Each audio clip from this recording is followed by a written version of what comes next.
Welcome to Model Steam Engines Top Tip Time, Part 51. These extracts are taken from a series called Building a Stuart 504 Boiler Plant, which was much more than that. It was a generating plant with a brushless motor under the baseboard generating electricity. What prompted me to look at this series was I noticed that the completed steam plant is currently for sale on Facebook Marketplace. This plant is a bit special, and this episode is all about making the heat shield for inside the 504 boiler. These pieces of stainless steel are perfect for the job, but they've been cut using a guillotine, and this leaves sharp edges on them. The first thing to do is to remove the sharp edges on the belt sander. And this really is a health and safety warning. These edges can be very sharp, so always remove them before starting work. And here they are after the edges have been removed, and you could not cut yourself on these at all. So why am I making a heat shield? Well, have a look at this. This is from one steaming, and you can see the amount of heat that the sides have been subjected to. None of it got through to the paint, because I used a double layer of heat insulation, but by fitting this heat shield, it will be a real belt and braces approach, plus the burner will be properly supported.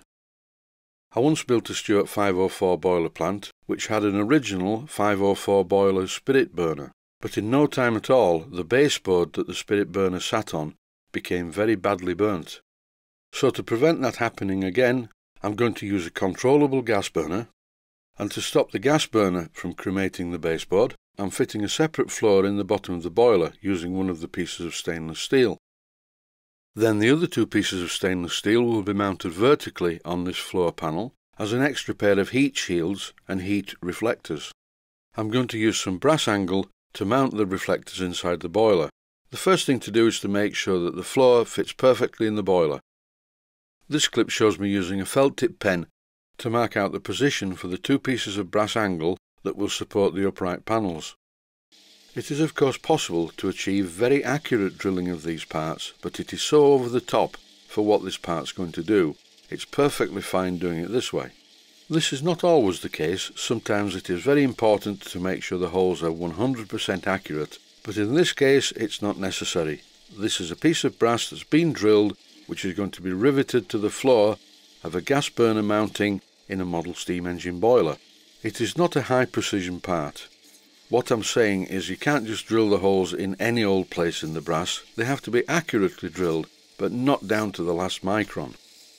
As I said earlier, from a beginner's point of view, it is very important that you learn how to calibrate your eye. This takes considerable practice. I've been doing this for quite a lot of years, so I can make a felt tip pen mark and drill holes thereupon, and the parts are more than accurate enough, and here they are, and I've written on them. On the brass angle I've written base R and base L, that's base right and base left, and on the stainless steel mounting plate I've just written L and R for left and right. What I'm doing at the moment is just making a mark on the metal plate. And once I've made the mark, I drill it all the way through in the drilling machine and pop a rivet in there. Then I make a mark through the hole with the Minicraft drill at the other end as well. This ensures that the brass angle is perfectly parallel to the edge of the plate. Before I permanently fix this brass angle in place though, I have to drill some more holes in it, and I'm doing this freehand. Remember what I said about the calibrated eye? I'm just putting a felt tip pen mark in between the holes on the other side of the angle. By using a couple of rivets to align the parts, I can then drill the holes all the way through the steel plate, using the brass angle as a guide. I riveted the brass angle using 1/8 rivets to the stainless steel plate, and now I'm using a needle file to mark the position of the uprights. Quite simple. The next step is to mark the two vertical plates with an L or an R so I know which side they fit. You will notice the use of some spring clamps to temporarily hold them in place while I mark them out. My preferred instrument for marking out the side panels is a small round needle file. I don't use a scriber, I just use needle files. It's quite important to make sure that this side panel does not move whilst the marking out procedure is underway, and the same of course applies to the other side panel. The next part of the job is to find out where to put the gas burner on the base plate. When I measure the part of the boiler that is inside the main housing, it's about 9 inches long. So I'm going to fit the burner in this position. This is just about in the middle of the plate. By far the easiest and quickest way to mount the burner would be to simply drill 2 holes in the base plate, mark them through to the burner, drill 2 holes in the burner base, and then just use 2 self-tapping screws to fix the burner to the base plate. But in my opinion, mounting the burner that way would not be a good idea. I'm going to fit some guides that the main burner body will slide into. But before I do that, I'm going to take some time to thread the holes in the brass angle. This is a 4BA tap, and as you can see, it goes into the brass very easily. Not much chance of snapping the tap with this material, which is very soft. So now I'm fitting the guide rails for the burner, and what I'm using are some 8BA bolts. In this clip you can clearly see me using one of my small Barco spanners to hold the brass nuts in place while I screw in the 8BA bolts. And why am I using 8BA stainless steel bolts? Because I have lots of them. I bought a big pot full many years ago. The burner's a little bit tight, so what I have to do is just tap the rails with a hammer like this, very gently.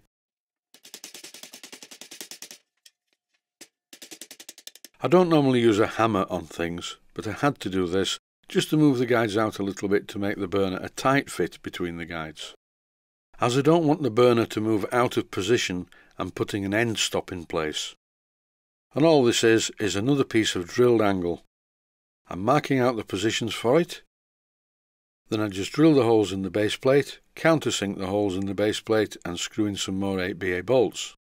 Once again using my incredibly useful small Barco spanner to grip the nuts on the other side.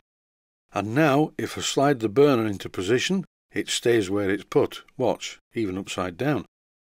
This clip shows me fitting one of the side plates to the brass angle, and as you can see, all of the 4BA bolts screw in perfectly, and I didn't have to file any of the holes or move their position. So there really is a lot to be said for working on the calibrated eye. Get plenty of practice in, and very soon you'll be able to do this. Just use a felt tip pen mark and follow through with a drill, and everything fits together. I would, however, like to take this opportunity to say that if you are a beginner to metalwork in general, you may find that it doesn't quite work out like this, and you may have to use a needle file to elongate the holes in the steel plate to make it fit the holes that you've drilled in the brass angle. Thanks for watching, and I hope you found it useful.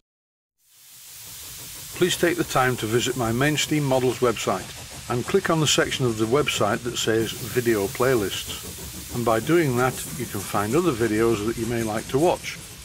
And by using the playlists, you can actually watch the videos back to back.